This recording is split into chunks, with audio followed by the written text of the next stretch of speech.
estem com estàvem ara. A les 12 primer farem l'Àngelus. Això fem voltes.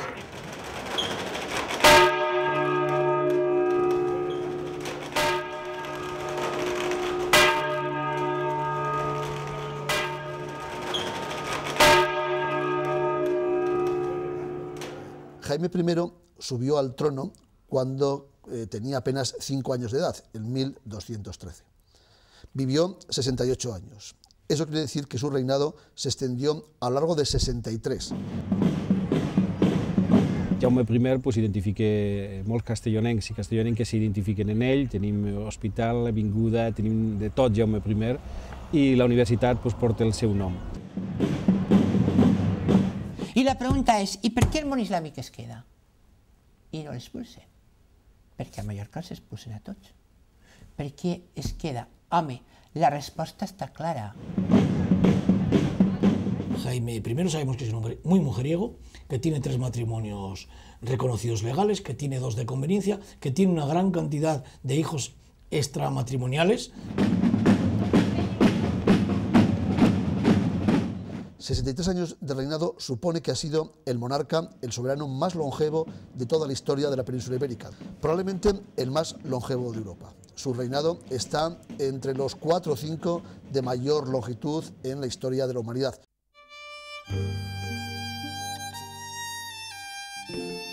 Eso, por sí solo, ya lo convierte en un monarca extraordinario.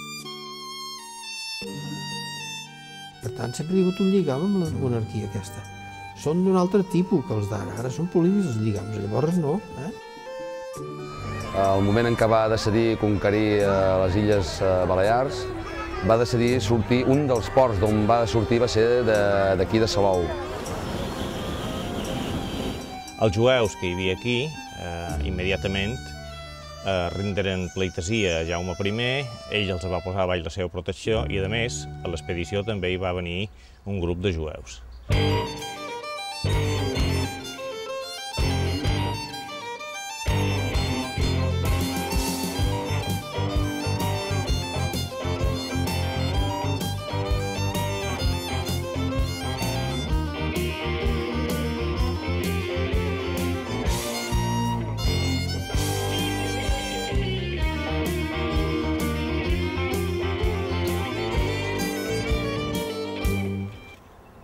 Estem parlant ja de la fi de les músiques dels trobadors, de tot tipus, cançons d'amor, cançons de creuades. Recordem que estem en ple període encara de les creuades, la Guerra Santa per anar a conquerir Jerusalem. Jaume va arribar a Montpellier un dijous i que el divendres va veure entre migjorn i hora nona es fa fer l'eclipse major que han hom vist de memòria aquells homes que ara són.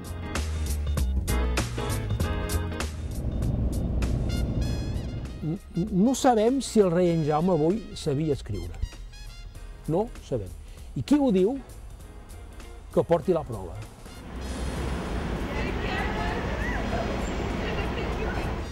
On se trouve rue Jacques d'Aragon, c'est la maison natale del rey Jaume I, où il est né dans la nuit du 1er au 2 février.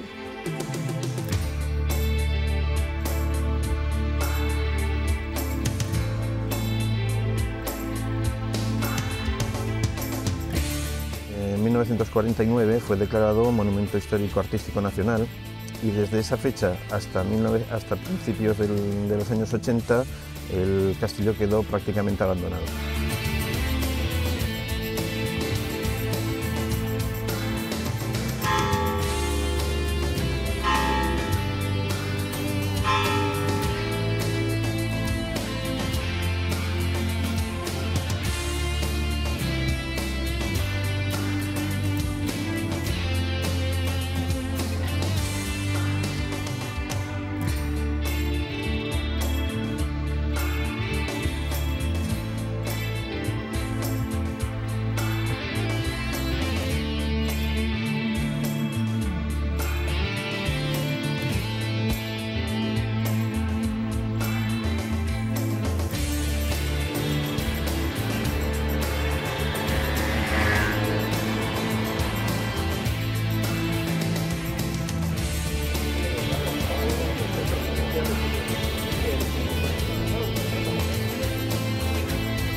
cuando Alfonso Sabio no respeta las cosas, hay cruce de enviados, emisarios. Pero esto, piense usted que es el del 74 y lo que estaba ocurriendo era el 66. Ha pasado mucho tiempo, están muchos hijos por medio, con nietos.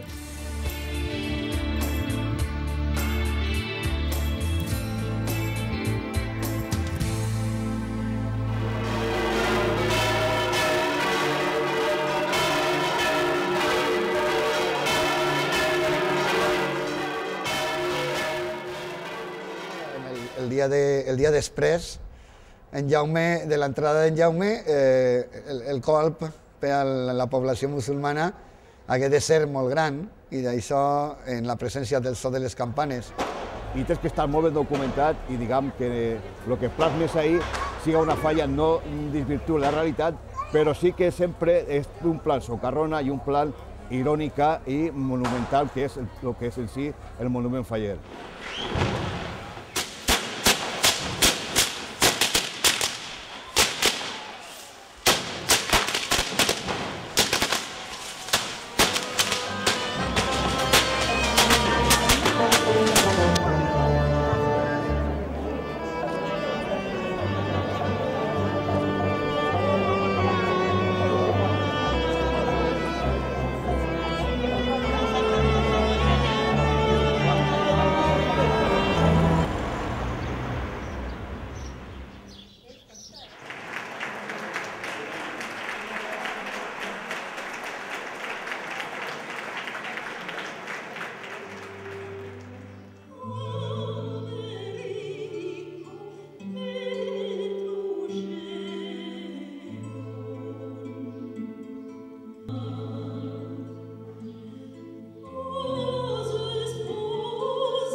Per exemple, la llegenda de Baba Jussifà, un sarraí que estimava tant Mallorca que no volia fugir de cap manera i va demanar a Allà que el deixés quedar per sempre en aquesta illa que tant estimava.